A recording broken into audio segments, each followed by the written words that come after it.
আচ্ছা, আপনার লাইন আসলে ঘন্টায় কত পিস বানাতে পারে সেটা কি ঠিকঠাক জানেন?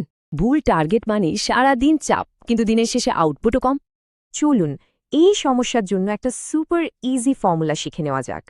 ফর্মুলাটা হলো 60কে এসএমভি দিয়ে ভাগ করে এফিসিয়েন্সি পার্সেন্টেজ দিয়ে গুণ করতে হবে। ধরুন একটা কাজের এসএমভি হল 1.2 মিনিট আর লাইনের অ্যাভারেজ এফিসিয়েন্সি 70%। তো প্রথমে 60কে 1.2 দিয়ে ভাগ করলে হয় 50, তারপর একে 70% দিয়ে গুণ করুন।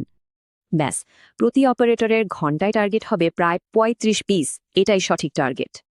এটা তো গেল একজনের হিসাব। এবার পুরো লাইনে টার্গেট কিভাবে বের করবেন?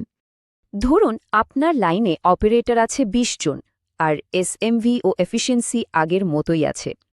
তাহলে দেখুন পুরো লাইনের টার্গেট দাঁড়াচ্ছে ঘন্টায় প্রায় 700 পিস। এখন আপনি নিজেই বুঝতে পারবেন লাইন কি স্লো চলছে নাকি টার্গেটটাই ভুল ছিল। দেখলেন তো, সিম্পল একটা ফর্মুলা, কিন্তু ডিসিশনটা কত স্মার্ট। এরকম আরও স্মার্ট টিপস পেতে চ্যানেলটা সাবস্ক্রাইব করে রাখুন। আর হ্যাঁ, আপনার টিম আর কলিগদের সাথে এটা শেয়ার করতে একদম ভুলবেন না।